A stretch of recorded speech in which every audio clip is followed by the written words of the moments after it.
the sun, the fields are alive. Cheering crowds and the teams collide. In these moments, we stand tall and free. First pride runs deep in we. With every touchdown, we rise and we cheer. Unity and spirit, the heart lead. Raise your voices, let's make it loud. In Florida's high schools, we're so damn proud. From the bleachers to the end zones go. Football and cheers make our spirits grow.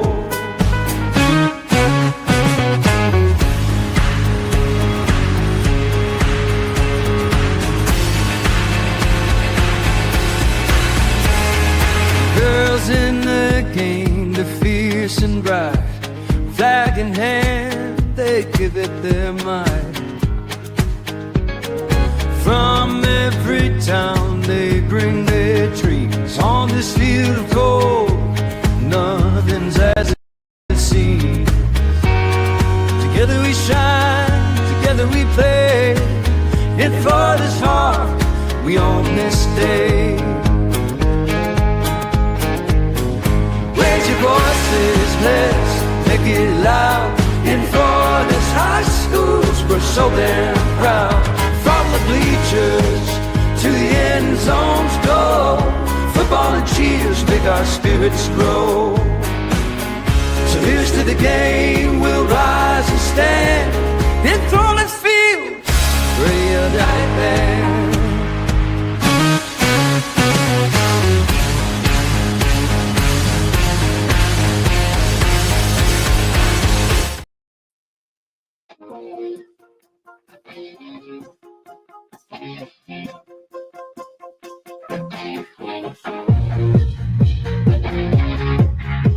All right, it is time for the Northeast Florida edition of the Blitz here on FlooridaHSFootball.com, and he's got the props ready. I'm not doing so well on the prop game lately.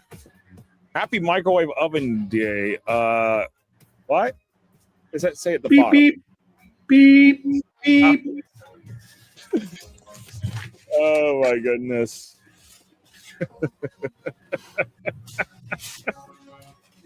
You know what I mean by that. Yes. I got something for you. Duval.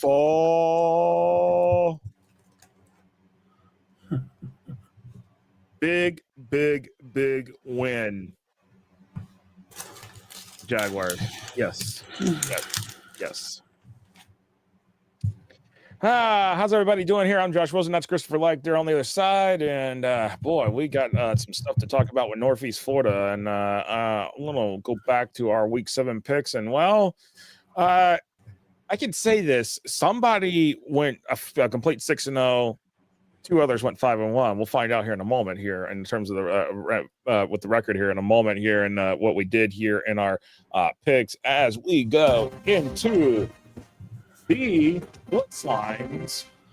Coming up here in the interview part, we will have head coach Frank Andrea from Old Plain Christian joining us here. Old Plain Christian 5-2 in the season right now in this is a North Division, and the final few weeks of the Sunshine State Athletic Association's season, regular season, is starting to wrap up here. And boy, Chris, as we look back on what last week, speaking of Old Plain Christian, they picked up a big win over Hilliard to get them to 5-2.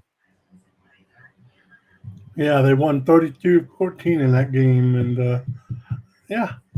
Old Plain Christian on a roll this week. No, absolutely. Old Plank, they're rolling along there. And looking at some other statistical games here, this one we threw into the picks. I threw into the picks last week, and just kind of trying to figure out how do we handle this. And boy, Trinity Christian 22, Riverside 13. Riverside now 1-6. Don't even expect Riverside to be here from in the playoffs. But if y'all think Trinity Christian may win that district, well, may want to pump the brakes because I don't know. I just don't know. This Trinity Christian cannot muster up 30 points a game, and that's the thing. So they're struggling on point. They're struggling on points this year. Trinity Christian. I mean, and this team was young last year, and this team's young again this year. But it's a lot of the same players. So my question is, what has happened here? And they got a big game this week against Episcopal. That's going to decide a lot of the marbles in 1A too. Yeah, Trinity Christian's really struggling, even though they won last week. And I'm not told on them right now. No, I'm not either. So there's a lot there to go on. And looking at our next game here in terms of our picks from last week, we had Ed White and Atlantic Coast on that game here. And boy, I tell you what, Chris, there's some things there to really look at on that one here. And as we talk about it, and it's just there's a Ed White rolling there. Atlantic Coast 48-21 drops Atlantic Coast down to 3-3 on the season. Atlantic Coast will have a big district game this week coming up with Creekside. We'll talk about Creekside in a moment. Ed White now 5-1 on the season. Yeah, Ed White playing really good this year, and they won a game that they supposed to win. And Atlantic Coast, they got a big game, like you said, big game this week against Creekside, and I'm not sure that Atlantic Coast can survive that one either. No, absolutely. And speaking of Creekside, how about this? Creekside late touchdown by Jackson Earl in the final minutes of that game, and Creekside comes back with the win there, 30-27 over Fleming Island. And well, who called it? Consider me impressed. Yeah, considering I felt like I had a feeling that this was a game that Creekside was going to win. I just didn't expect them to win it this way, but hey, a win's a win, and that's how you do it. Sometimes you have to pull it out. Basically, as they say, sometimes you have to pull it out of your butt. So, I mean, but 30-27, Creekside over Fleming Island. Fleming Island drops to 3-3, improves Creekside to 3-4. And speaking of that, Creekside and Atlantic Coast this week, basically to decide the 1A7 district championship. And these 3-team districts, they take the life out of football. Yeah, 1, 2, and 3 the team district. Yeah, no, it really is. And as we look at one of our other games that we had, Tucoy Creek and Beachside, the Surf and Turf Bowl. Yes, they call it. The Tucoy Creek opened 1 year ahead of Beachside. They're the two newest high schools that are sitting there in St. Johns County. And then in the Surf and Turf Bowl, well, it was more of the surf, not the turf, as Beachside rolls Tucoy Creek 45-14. And boy, I gotta say, it's one of those things where it's just Beachside's good. And speaking of that district with Beachside, where they're at 5A3, they already have a win over Ponte Vedra. Their only loss was the Orlando Christian Prep week 1. So that district, we're really going to look at and keep a look at what's going on there, because it's Beachside, Ponte Vedra, Middleburg. Those 3 teams, of course, Middleburg and Ponte Vedra have got each other this week, and we'll talk more about that in the pick 6 towards the end of the show. And then our final game that we had on our picks from last week, but Bishop Kenny and Rickards. Again, last week was a light week because it's week 7. A lot of teams take their bye week. I know I mentioned surf and turf between Tucoy Creek and Beachside, and Tucoy. I mean, yeah, now I got people wanting seafood for some reason on the chat. So this is how much fun we have here on the show here. But surf and turf. Anyways, to Bishop Kenny and Rickards from last week. Bishop Kenny rolled Rickards 56-14, and Rickards is on campus. They got some of the bluest turf like they did, like Boise State does. Yeah. I mean, I'm looking at it, I'm like, what? Well, okay. Yeah, Bishop Kenny, not a surprise they roll pretty big on Rickards there. So.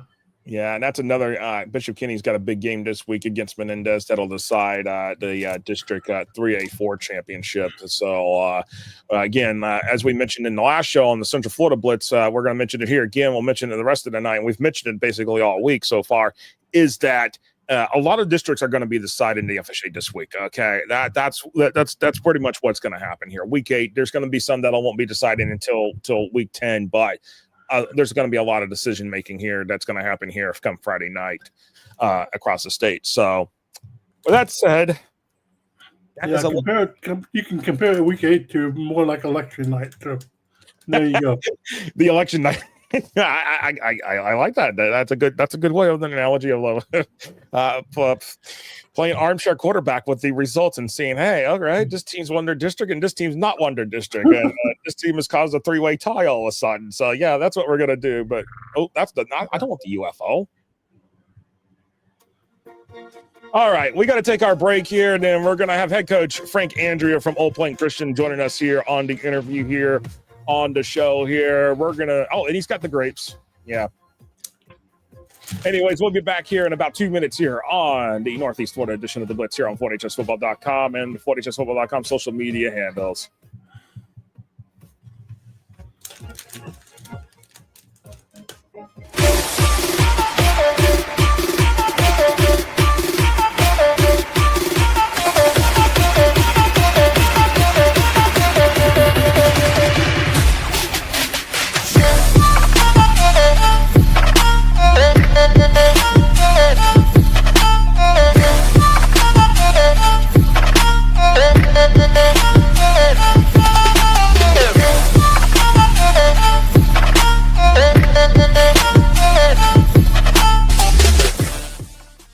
Box Out gives you the ability to create graphics at the speed of sports to highlight your athletic department, teams, and student athletes in seconds.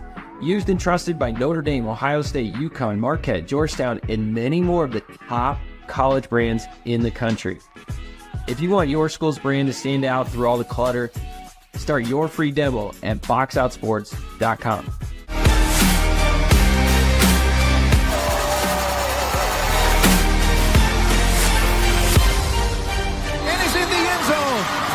Touchdown!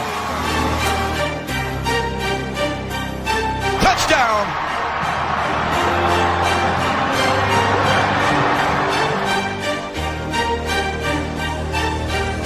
Juggled and caught! I've been thinking about this for a long time. I thought, if that's out there, I want to make sure I see it and I get involved in it, because to me, this was music to my ears. I was blown away. When you look at today's kid, the millennium kid, they learn by being able to see it. If I can see it, there's a great chance that I can do it. The First Down Playbook is a tool that can essentially change the way we teach the game.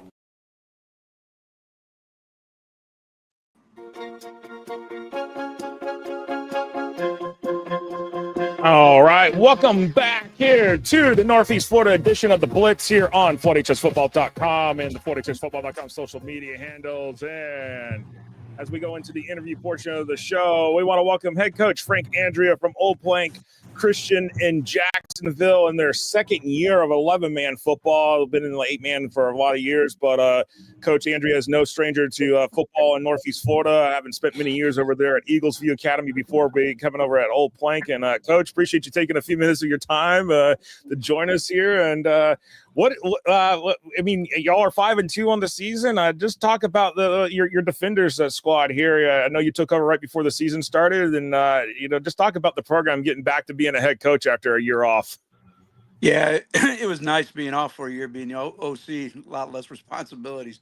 But this is a special place, Old Plank. My heart's here. These guys are fantastic. I got two great coordinators in Jerry Turner and Chuck Winfield, the offensive coordinator. Great group of boys.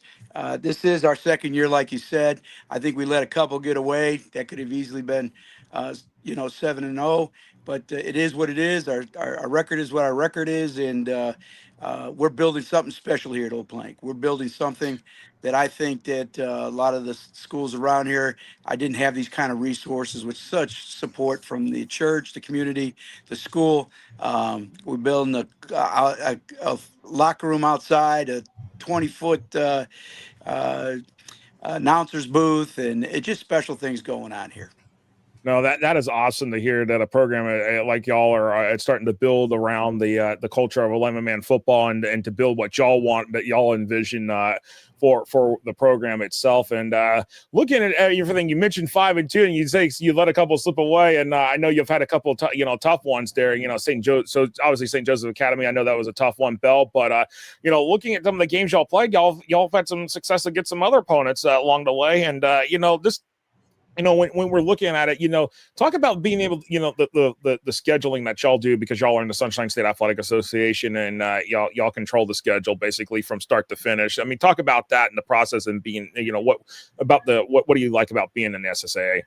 Well, what I really like is it allows small schools like ours. If our population is 110 in high school, and we're playing schools 5-6 times our size many weeks, and the SSAA just allows us to have that competition. They have to be vetted. They have to be let into the conference, voted. Um, and it just assures me the relationships I have, everything from RJ, who we're going to face this week over at Oak Hall, Monty down in Seven Rivers. We've been playing against each other for years. Jamie Gamble at Cedar Creek. So it's something special when you see your brothers out there every week playing. Joey up at Bell, Cash Forbich down at St. Joe. Cash got us this year 10-0. I mean, that's still in my crawl, but hopefully we'll see him in the playoffs. No, absolutely. So talk about some of your players. You got Troy Hall there, quarterback, and you have Holton, also a running back. Talk about those players, how those guys, and how they have contributed to the team. Wow, you're talking about some special players here now. Troy comes in at 6'3", 225 as a quarterback and can run. Last year he had over 1,000 yards running. This year we got 3 receivers to complement him. They're at 4'6", 4'5", and 4'4". 3 legit that have been in combines and college camps, and in the names of Caleb Caraway, Nathan Branch, who transferred in from Trinity, and Hunter Moore, kid that's been here since kindergarten.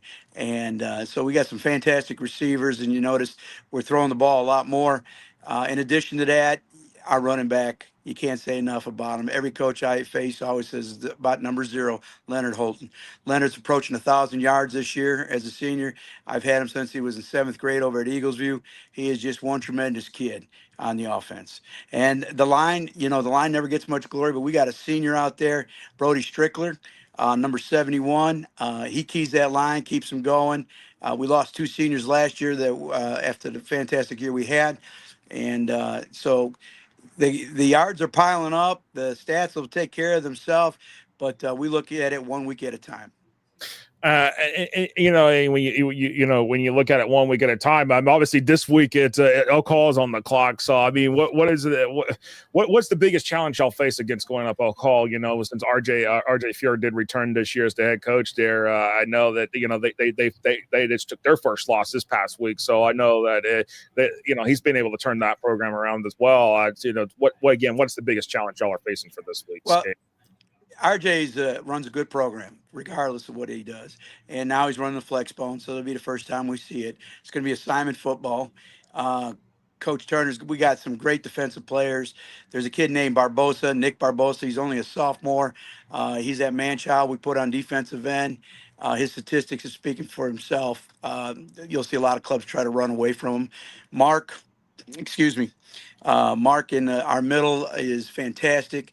I think he has 6 sacks, 12 tackles for losses. He's very fast at the nose. We just got some great guys out there and we got a tackle machine and a senior called Hunter Williman. And Hunter is, you see this kid parallel all the time, hitting in the hole. And it's a great, fun program. But going up against RJ is going to be a challenge. But he faced a tough Trenton club last week, and I think we're ready for him. And it's going to be a great game. It's going to be a great game. No, absolutely. And Coach, again, as I mentioned at the start of the interview, obviously you had many years at Eagles View. You've seen the growth of the SSA. Just talk about that in that particular, with just the growth of the conference. This year, they're going to a full 16-team bracket in the 11-man division. So, and it'll be seated 8 teams north, 8 teams south. What's exciting about that? Considering years past, it's been like just 8 teams per bracket, and they just done a bracket, but they're making the bracket bigger because the conference has grown. Yeah, I think there was close to 50 teams at one point. We might have lost a couple, but that had to drop down to 8-man. It's continuing. You got the public division, the Atlantic division, which is Interlochen and teams like that. Joey over at Bell, Stanton and stuff. But for the SSAA, it's having the North division is what our eyes are on, and we're looking at some tough clubs up there. You got Lake Highland Prep, and the SSA has done a good job, has done a terrific job in getting these clubs into this league under the rules of what we do. And they're vetted and voted on for membership. I remember the days when it was Christ Church and us up here, just a couple of That was us. it. Yeah, That Jim was it. Stomps. Jim Stomps said, Frank, I got something going here. And, we got away from 1A, 2A, 3A, and FHSA, and they kind of let the small schools go sideways. And it kept getting higher, 300, 600, So we were looking for an avenue that we can compete in. And the SSAA has provided that. No, absolutely. And, Coach, you've seen everything in high school football pretty much at this point. What do you think is the biggest challenge right now for high school football coaches in this state? Because I'm sure every coach has got a different opinion about what is the biggest challenge, but maybe there is, everybody agrees on something too. Yeah, well, I got a little bit different perspective. I coached at Fleming Island years and years ago. It seems like. Oh man, now you got to rub the Clay County into me, don't you? it's just 2 blocks down the street from where I'm sitting right now. That's where I live, and I can hear the band on Friday nights. So, small school ball is something special, and smart. Everybody has pros and cons. Pay for the big schools is tough. A lot of county districts, you hear that. That's why the football, the coalition thing is so big. I would say that the biggest problem, and I've been around this Sun 66 times, is transparency. I think a lot of problems are occurring because we just can't see, at least in our, the how things are figured out. How is the strength of schedule figured out? You got new teams that pop up out of nowhere. Yeah, you're right about that.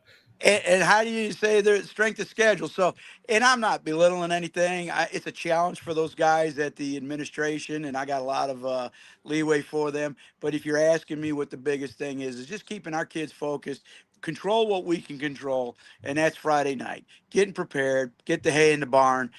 Tomorrow's our walkthrough, getting ready for roll call, drive on down, see RJ, see that field, and take care of business. I'm gonna ask, okay, because I know this has been an issue for teams this year. It's the weather. I mean, knock on wood, we haven't had to deal with the war that starts with an H. But in terms of the other stuff, the Mother Nature summer afternoon thunderstorms, the wet bulb stuff. I mean, how's that? How have y'all handled that? Considering again, y'all one of the smaller programs having to deal with getting resources in at times and being able to put that stuff together. Probably the biggest benefit, and this is not exactly addressing what you're saying, but I want to come back to that, is the numbers. At Old Plank this year, we had over 40 varsity players. We've never had that at Eagles View. I remember going up against Episcopal with 15 kids and on their homecoming, and they paid us to come there, and we almost beat them that night. I think the kids still running down the sideline. But, yeah, it was an amazing night. But the weather, it comes and goes. I've been through a lot of the hurricanes and that. Friday night, I'd like for it not to be a rain night. We've had a couple. Bell was a tough night, got pretty wet. It seems like whenever we play St. Joseph, it wasn't this year, but every year, we're ankle deep in water down there in St. Augustine. It's King Tides this week, by the way, people. Yeah, I'm telling you. And I'm looking at the weather for tomorrow night. I'm hoping, it's a bus ride. It's going to rain all the way there. They got a great field, though, run by St. John Turf. And I'm sure that field's going to be ready for us. And knowing RJ, that grass will be about a foot high. And just lost that. No, RJ, if you're listening, I'm sorry, brother. But it's going to be a fun night. The thing is the heat. I enjoy hot days more than I do the rainy days. The rainy days are okay, but sometimes we're lucky we have a resource. We can go we got a pretty big gym, and we can do some stuff there. Or if it's too hot, but our kids are pretty resilient. They're mentally tough. We're big weight room warriors. That's something we believe in. That carried that ever since I seen it with Coach Webb over at Fleming Island. I mean, he was a tough cookie, and Jeff he never Webb. took I it. have not heard that name in a hot minute. Oh, drop some wisdom on you now. Yeah, he was crazy. The sayings he had. Oh my goodness. Oh my goodness. But so that's Yeah. what's going on. No, for people not sure where Old Plank is at, tell where people Old Plank is at in Jacksonville. That way they can kind of get an idea, because I know y'all are kind of a little bit off the beaten path in some aspects. Yeah. I'm waving at my dogs. They're coming out here. All right. Old Plank is down off of I-10. You know where Trinity Christian is. There's you get off at Hammond Drive. If you make a left, you end up going to that other school. And if you make a right, you come to the right choice, to Old Plank. We're 2 miles, if that, away from Trinity Christian, 2 miles from Eagles View. And we're just, everybody's so close. Cedar Creek, just down Lane Avenue, but it's the west side of Jacksonville. West side has some real good football players. Obviously, Trinity's done tremendous with a lot of them. And then if you cross the river, you're right in UC territory, University Christian, I should tell you.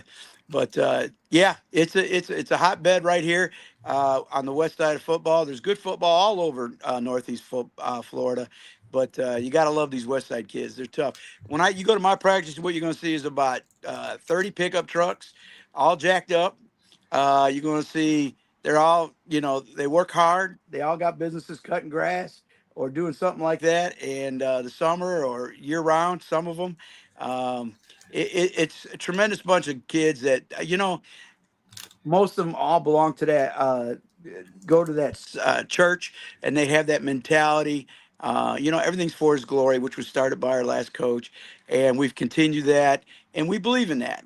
And that's our mantra and our mission. So it's really a special place. I'm telling you, Josh, Chris, you guys, if you ever get a chance, get out there. We'll get you up in that perch, 20 feet or so in the air by yourself, and you can see what it looks like. It's beautiful. Absolutely, Coach, and got some fans of small school football in here, and in our chat here, and it's one of our fans, Mark Cannon, says, Coach Andrea seems like a coach anyone would want to play for, and I agree with that comment on that one, because suit me up, Coach. Let me get out there. Hey, my eligibility might be over though. I'm checking to see if you have eligibility. I mean, we don't want no problem, but yeah, absolutely. I got a great coaching staff. This is the best coaching staff I've ever had. It's made my job a joy, and it's made life a lot easier for me. I remember the days you and a defensive coach looking at each other, and you ain't got nobody that's run scout defense. Figure that one out. And so you learn to do half line, you do it all. Right now, we got scout, we got it all, and I'm just tickled to death, man. This is a joy. It invigorated me. Coach Davis, who invited me over to Old Plank when I left Eagles View, because I was going to retire, basically, and he got me back out of retirement, and I'm enjoying life, man. I'm enjoying life. Absolutely, Coach, and appreciate you taking some time out of your schedule here to join us here on the Northeast Florida edition of the Blitz here, and definitely love talking with you, and we'll look forward to seeing what the rest of the season brings for y'all. You only got like 3 more weeks left of the SSA before the playoffs kick in. Right. We got obviously O'Call this week. Then we got Bishop Snyder homecoming. Great night to be out there, guys. And then the last night will be our senior night against Cedar Creek, and then we'll see where everything falls in place and where we're at in the playoffs, and we'll give it a go. No, absolutely. And by the way, Nash Brewer says, there's my head coach. Oh, Nash is biting his time. He's going to be our quarterback next year for sure. Or if anything happens, he actually quarterbacked the spring and did a tremendous job and beat St. Joe pretty handily. So that's Nash. He's a good kid, man. No, absolutely. Well, Coach, thanks for everything you guys do, man. No, thank you, Coach, and appreciate you joining us here on the Northeast Florida edition. But you have a great night, man, and good luck this week against O'Call. I appreciate it. Thank you. Take care. All right, that was head coach Frank Andrea from Old Plank Christian joining us here on the Northeast Florida edition of the Blitz. Man, that was a great interview. I got to say that. Yeah, it was. Yeah, it was. Great. It's great to hear from these small schools like this, and you off the beaten path like Old Plank, and you hear stories about them. It's good. That's the kind of thing we like to have every week. Yeah, and especially with the fact that there was some name dropping talking about Coach Webb there from the days. Jeff Webb. Jeff, go.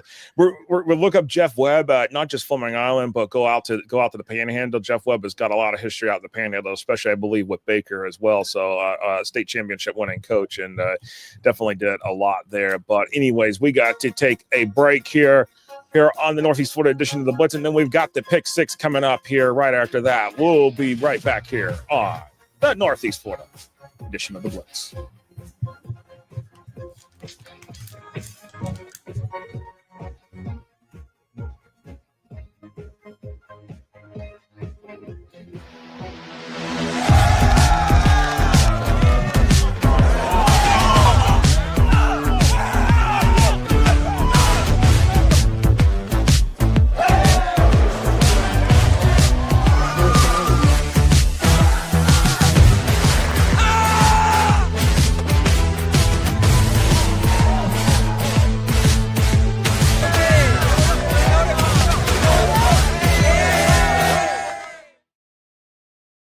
High school sports fans, follow your team live with a free ScoreStream mobile app.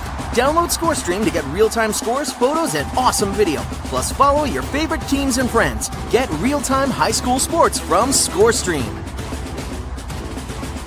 Box Out gives you the ability to create graphics at the speed of sports to highlight your athletic department, teams, and student athletes in seconds. Used and trusted by Notre Dame, Ohio State, UConn, Marquette, Georgetown, and many more of the top college brands in the country. If you want your school's brand to stand out through all the clutter, start your free demo at boxoutsports.com.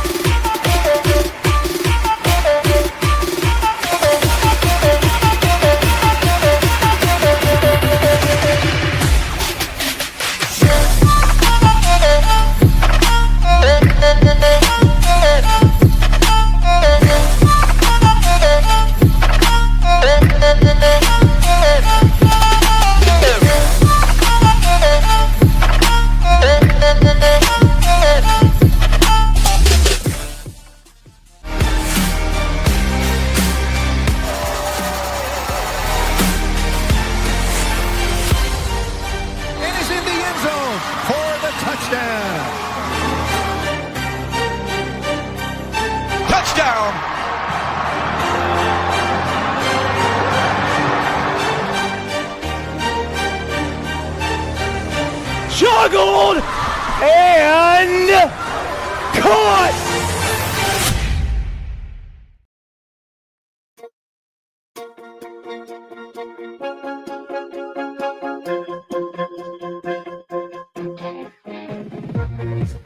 All right, welcome back here to the Northeast Florida edition of the Blitz here, and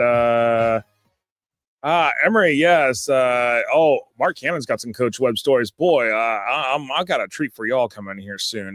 Me and Chris are there's some stuff that we're trying to work on that it'll help with the current content of the website, but we know that some stuff there's a lot of historical perspectives out there, and Mark Cannon's got some stories, and Emory, appreciate the comments there on the about the interviews as well. I definitely want to keep doing this with these interviews, and we'll do the same here with girls flag football once we get towards that season going, because you'll start to see we'll start to sprinkle in girls flag football as we approach that season, but that's not until right after the holidays. But we'll start sprinkling in a mix of both here along the way here. But again, appreciate everybody that's joining us here, and again, that was a great interview. I don't hear you, Chris. Microphone. It was a good interview, and I got to echo on that on Emory Smith's comment too. It's not easy trying to come up with these interviews. We have to scramble sometimes to find some of those interviews and figure out who we need. Yeah, especially when we're trying to get coaches, and some coaches bail on us. They'll do it and they bail on us. So we appreciate everybody that does this. And yes, Hollywood Big B is in the chat. And You know what that sound means? That music is time for pick 6 for week number 8. And as we bring it up here, as we get ready to roll into this one here, and boy, who will win the Battle of the Bridge? Wait, trying to remember who. Sorry, some of these newer rivalries. I'm trying to remember who they're connected to because I'm not used to the names on some of them. And so if you can help me out on that one, who will win the Battle of the Bridge? Remind me of the opponents on that one. I apologize. That one is not sticking to my head there on that one, but I'll forgive me on that one for right this second. Anyways, as we roll into it, Yulee versus Fernandina Beach. Okay, thank you. That makes sense there. But that game is actually not on our picks because we're actually focusing on some pretty big games here that are going to decide a lot of districts here. First up, Chris, Atlantic Coast and Creekside. Atlantic Coast 3-3, Creekside 3-4. Where are we going with this one on a quick fire pick? This is essentially a playoff game, through and through. So give me Creekside at home. Give me Creekside and give me the overage on points because I feel like it's going to be more than one, and that's the way I feel like it's going to go on that one. And Creekside is going to be Reno's pick as well on this one. So let's roll into our next game here. Bishop Kenny 4-2, Mendez 3-3. This is for 3A4 basically in terms of a district championship. The Crusaders are 22-point favorite over the host Falcons. 97% win probability on this one. Yeah, give me Bishop Kenny in a big way.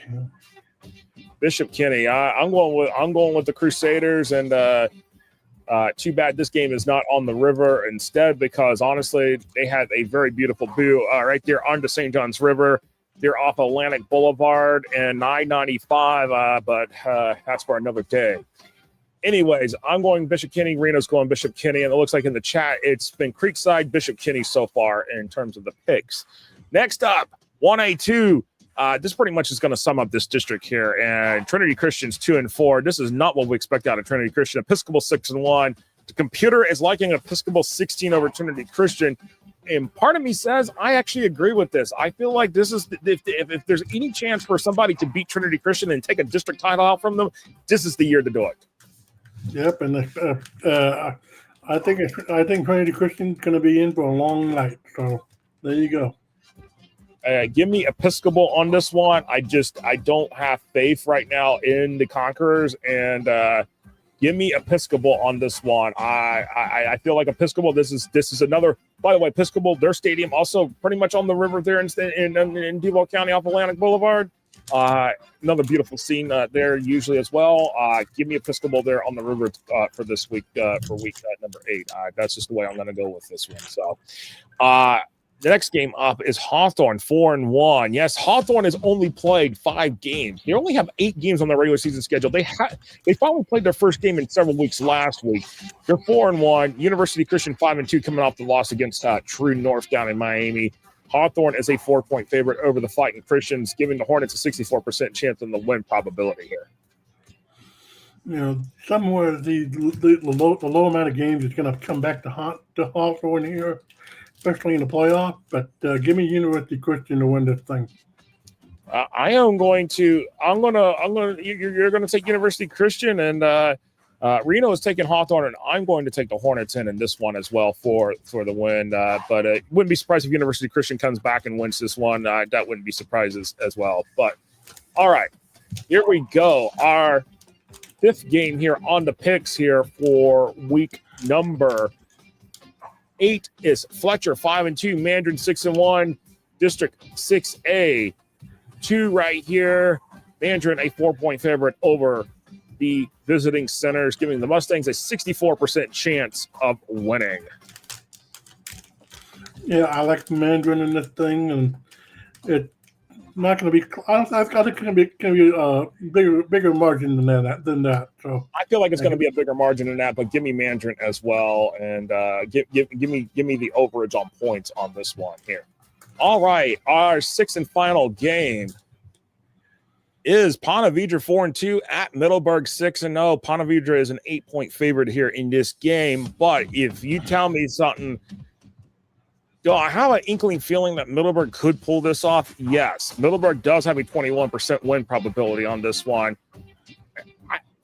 I understand where the computer's coming from. Ponte Vedra has played a little bit tougher schedule. Middleburg has been playing some lights out football this year as well. Not like when I look at last year's schedule. The only difference compared to last year is that they had Hollis Christian. This year they played Zarephath and totally ran Zarephath over. By the way, Zarephath has 4 wins, by the way. But Middleburg totally dominated them. Gosh. You know what? Give me Middleburg here, and it's going to be close, but I wouldn't be surprised if like a field goal wins this situation. Yeah, give me Middleburg as well. It's going to be close. It's going to be close. Like you said, it's going to be a 3 or 2 point game. Yeah, you know what? I've been doing this now. This is year 16, and it's been hard for me to even talk about my alma mater in all these years because of just how Middleburg was not this good in ages, and yet here we are now. Middleburg's looking at a school record 4 consecutive playoff appearance potentially here this year. So, and I got to say this: Middleburg has not won their district.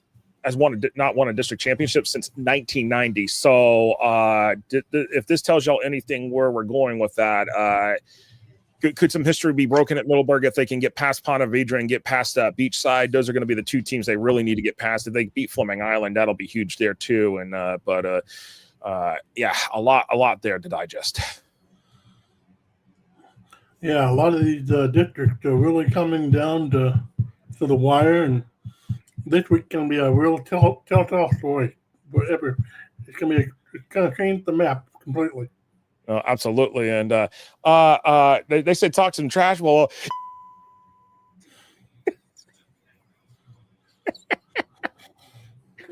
yes, there's the dump button. Yes, I do have one of those, like a radio station does. So, but yes, anyways.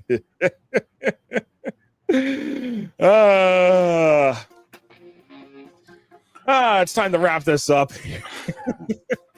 I don't think Josh is capable of talking trash.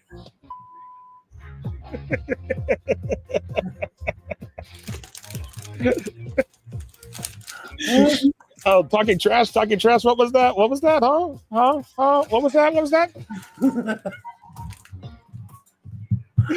Anyways, we appreciate everybody that's joined us here on the Northeast Florida Blitz edition of the Blitz here on FloodAgentFootball.com. Coming up, we will have the North Central Florida edition of the Blitz, and we'll have head coach Richard Pettis from the Villages joining us on that show.